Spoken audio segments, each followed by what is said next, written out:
So, you ever just chilling and spilling your computer, surfing the web, and not really knowing what to do? And you go, wowee, I should play my favorite game, Payday 2. And then you get in the game, and you're all like, wowee, that's a lot of heists to choose from. And you don't really know which one's the best, maybe, and then you get to this point where you're just kind of stuck mentally. And I don't mean you're bordering on the diagnosis of a serious mental illness or anything, or maybe you are, I don't really know, but like you need someone to help you choose what heist you want to do. And you stumble on this here .mp4 file, and you're like, wowee, I'm finally going to know what the best heists in Payday 2 are. And yes, that's exactly what I'm going to tell you. So for each heist, I'm going to look at the following. Theme, basically what each heist centers around, whether it be a bank or train, whatever. Design, this one's a little broader, but like level design, objectives, teamwork, etc. Music, each heist accompanying song, which can sometimes make or break it for me. And to a much lesser extent, story, just how it ties into any sort of narrative that could be interesting. Just a little disclaimer, but these are my personal opinions, so don't get too heated over anything. Also, I'm excluding any of the remakes from Payday the Heist, like Reservoir Bank or Heat Street. Let's get started. 10. Scarface Mansion. Alright, I'll admit that I've never seen Scarface, but I have played GTA Vice City, which is basically the same thing. Regardless, mansions are hella cool, and I think Overkill did a pretty good job pulling off the scale on this one. And the Miami setting they have going on is pretty sweet too, especially with the view of the water. In terms of design, there's plenty of cover outside, not really all that much inside, which can be a problem, but usually isn't. There are a shit ton of sniper spawns though, which become extremely annoying when you step outside for the first time after doing all the stuff inside. The main goal here is to assassinate Ernesto Sosa, who's the leader of the Sosa cartel. The objectives themselves are quite numerous, and even though the actual objectives don't change between playthroughs, the locations vary greatly. I don't have much to say about the stealth aspect other than it's available and it differs just enough from not to say interesting, but I definitely prefer going loud on this one. Also, the song Break the Rules of Place is pretty good, and there's a chance for vocals to play over it, which is unique compared to most of the tracks in the game.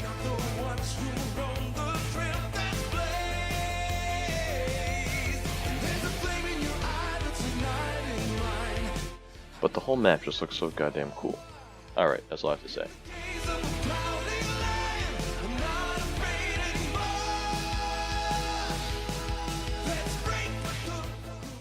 Nine. Beneath the Mountain. Beneath the Mountain takes place, well, beneath the mountain.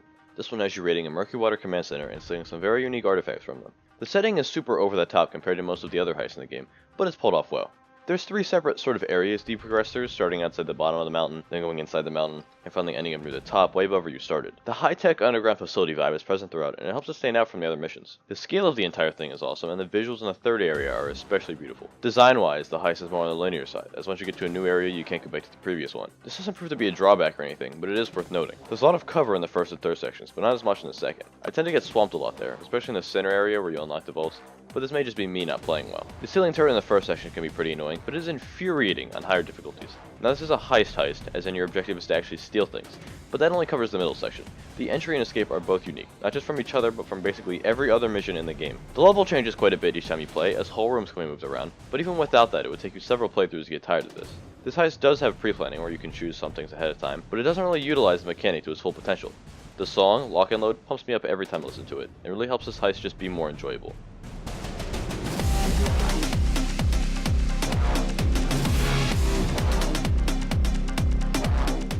And of course, you have Locke as your contractor, and he's always an enjoyable guy to listen to. Hurry!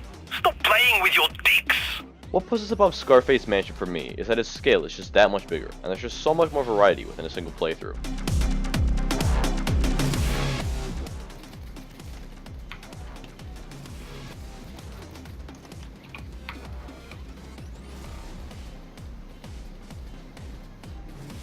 Eight. Stealing Christmas. Stealing Christmas takes place inside a mall. Now, malls aren't that special, and Mall Crasher isn't even that fun, but this one is done so well and it works even better when coupled with the Christmas theme. The mall feels real and believable and detailed. You've also got access to maintenance areas and the roof, which makes it even more fun. Your task here is to retrieve several objects that have ended up in various stores around the mall. However, the stores that you have to rob each playthrough are mixed up, and there's a great amount of stores that can be selected. There's also plenty of cover everywhere on the map, which is always welcome. The escape is also really cool, with the lifting out in the Christmas tree, and this heist also came with this sort of Easter egg that is the paycheck masks, which I absolutely love. The music isn't anything special, but it's certainly not bad. What really keeps this heist so high on the list is the sheer variety it has. It's hardly the same between multiple playthroughs, and that makes it so much more fun. 7. Hoxton Revenge. Hoxton Revenge is another assassination type mission in which we infiltrate an FBI safe house and kill the guy who screwed over the Payday gang who's hiding in a super secured panic room. The setting itself is pretty interesting, and the lake nearby and the surrounding houses just make it all feel so distinct. Now, Going loud is pretty boring, but stealth is where this mission really shines. You got multiple obstacles to get through, first the fence and then the walls of the house, and tons of options to get through each. The whole mechanic with locating the alarm box with the windows before you enter is so goddamn cool. Makes you feel kinda smart when you actually disable it, which Payday doesn't really do often. The design of the entire house makes sense and is fun to explore. The panic room has tons of places to spawn, so you'll have to spend time finding it every playthrough, which is really good for replayability. Even then, the objectives to unlock the panic room have a ton of variations, and while some are more fun than others, none of them are particularly bad. After you assassinate the target, you have to steal evidence boxes and boards, which adds another unique flavor to the heist. All the while, you can listen to tapes that are lying around to piece together the somewhat interesting betrayal story. This heist works well as the final act in the Hoxton story arc. Backstab is the song that plays in the heist, and it's great. The design and variety are what make this heist, and the only reason it isn't higher on the list is because the heists above it are simply better, at no real fault to this one. 6. Biker Heist.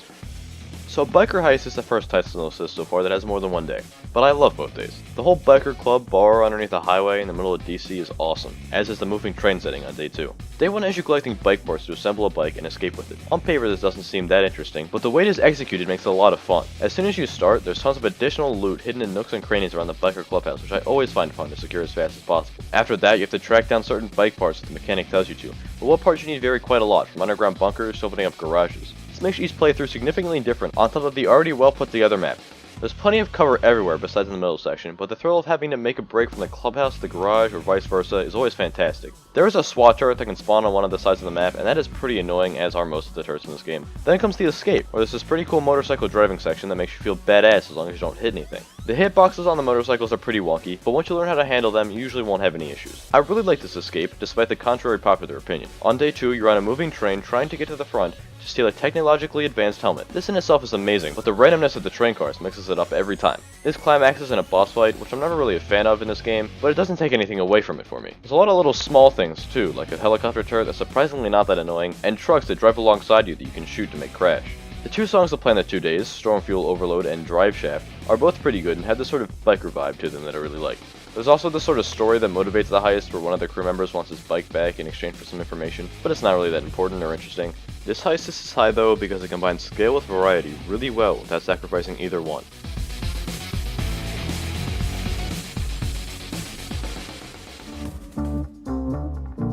5. Reservoir Dogs Heist. So when I first played this heist when it came out, I had never seen the movie Reservoir Dogs, and I thought, this is a pretty decent heist. But I have since seen the movie, which I now love, and I have a whole new appreciation for this heist.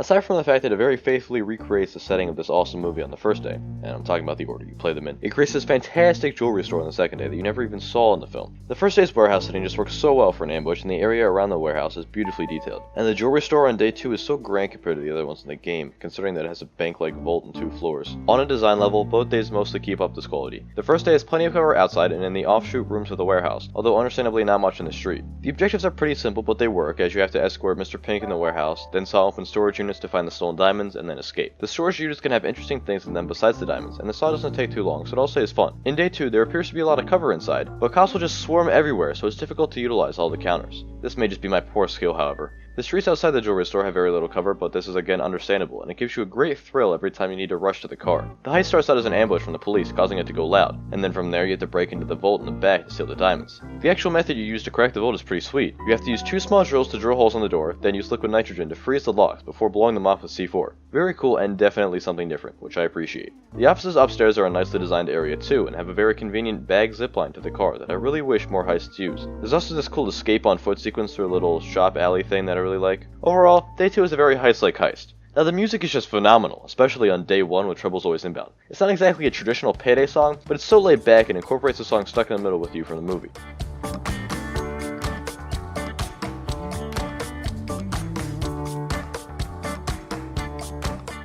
Day 2 has Mr. Purple, which isn't quite as good in my opinion, but it is still enjoyable listening.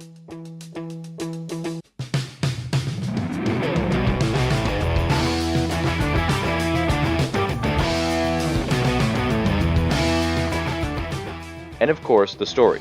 No other heist in the game so far has had as much of a story as this one. A massive twist and Reservoir Dogs-like non-chronological storytelling, with days 1 and 2 actually being flipped. This actually made me feel invested in the story for a game that so far has had very little in terms of actual lore. This heist just hits all the right notes with the Reservoir Dogs theme and pulls off some things that had never been done before in Payday. It does have a couple of weaker spots, but the strong spots are so strong that they make up for all of that.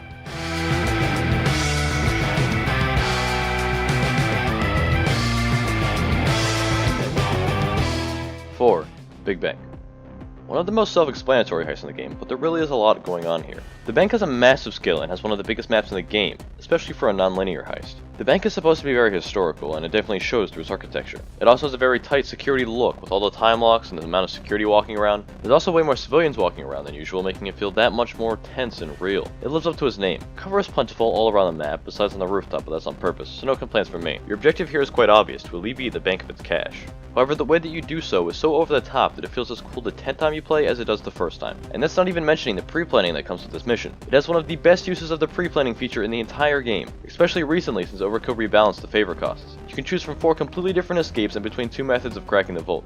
The default one is definitely the cooler one, but the alternative is still fun to mix it up and is a throwback to the original Payday bank heist. You've got tons of other smaller options that can all be useful in different situations. I love me a good use of pre-planning. Good shit. Anyway, that is my preferred way to go. I find stealth to just be unorganized due to all the civilians everywhere that are awkward to navigate around. But there are definitely some good ideas in stealth though, especially with the multi-step method of unlocking the vault.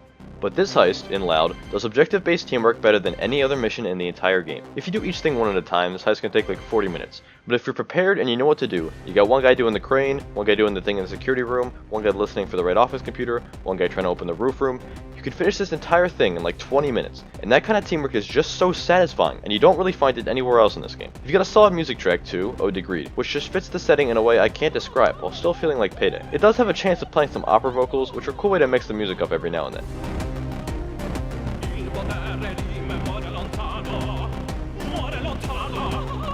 Big Bank was also the first heist in the Dentist Hoxton storyline arc. I like how it doesn't tie itself too much into that story, but it does mention a little thing here or there. The pre-planning for me, combined with the scale, and especially the use of objective-based teamwork, is what really accelerates this heist so far up the list. There's not really any bad aspect to Big Bank. It does everything well or better.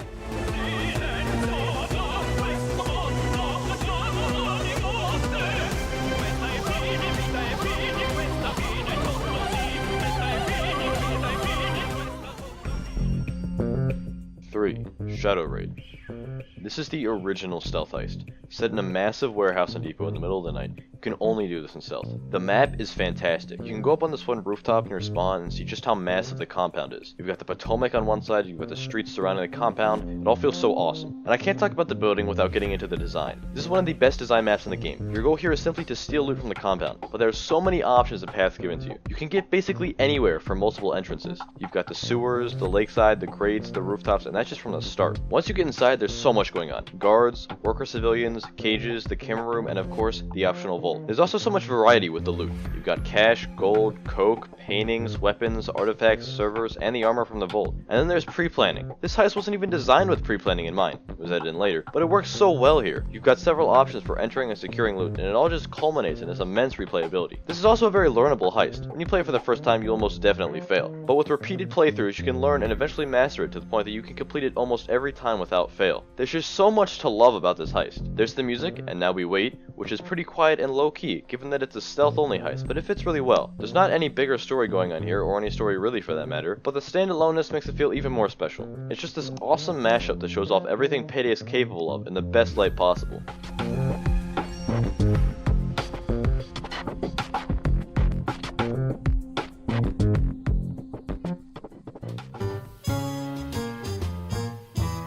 Two, Yacht Heist. Another stealth-only mission.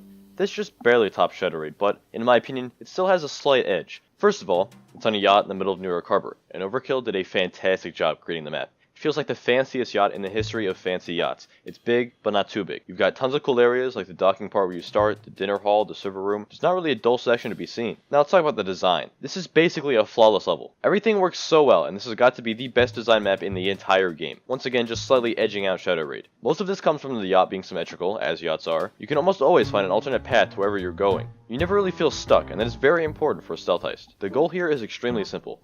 Steal 8 bags of cash that are in random objects throughout the boat. Now you do have to go searching for them, but there is this aspect of genius about it. You hack a laptop that gives you some basic information about what you're looking for.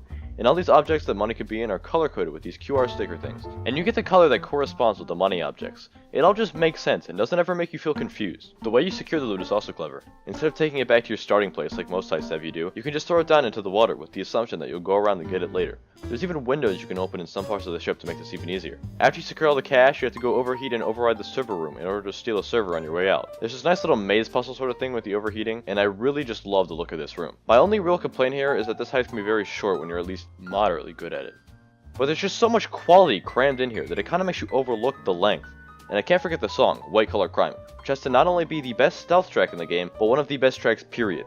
It's so goddamn good and jazzy. I love it. There is some story here tying in with John Wick, but it's not all that important and doesn't detract from this heist in any way. This is just essentially the perfect heist.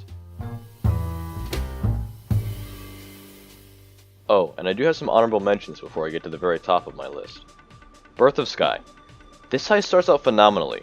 You're smuggled aboard a cargo ship, you catch them by surprise, and jettison their massive money piles before parachuting out yourself. Sounds great and is executed great. The heist isn't necessarily bad after that, but it doesn't hold a candle to the beginning.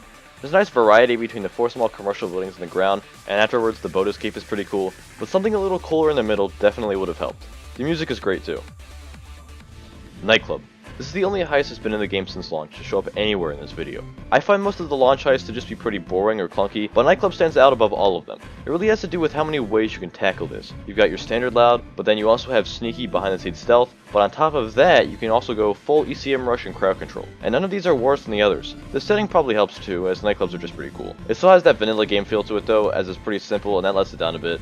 Also, the music that plays on the dance floor is awesome, and I automatically despise anyone who buys the bad music asset. Election Day. This is one of the rare loud stealth heists that I prefer to go stealth on. It's definitely designed more for stealth, and that really shows.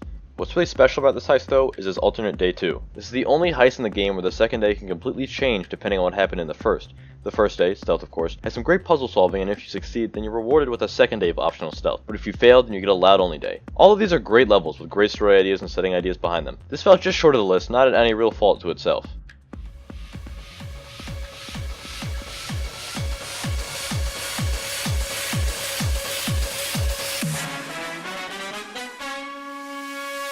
One, Golden Grand Casino.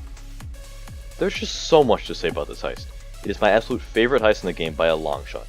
For starters, it's in a casino, and a massive casino at that. This mission has the biggest scale of any of the others in the game.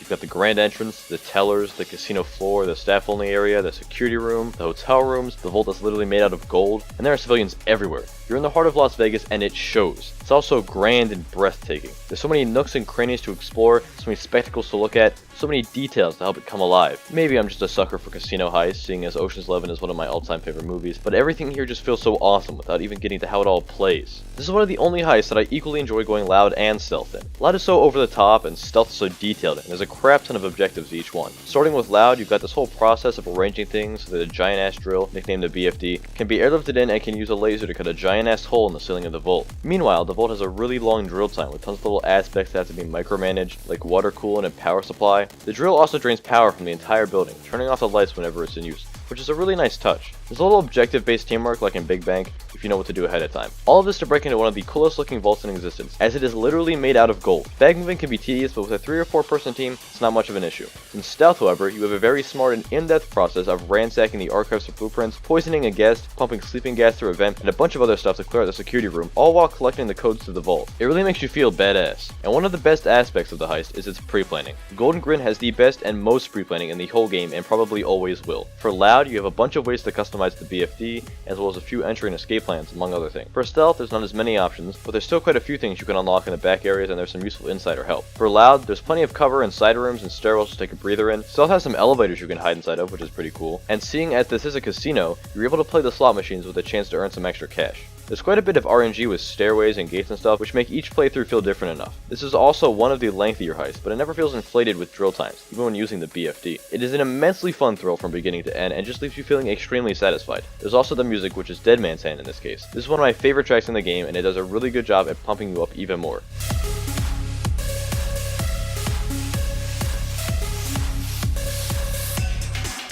This was also the last contract from the dentist, who had a really good run of heists, and I'm glad it ended on such a high note. Just, everything about this heist is so fun and so goddamn cool.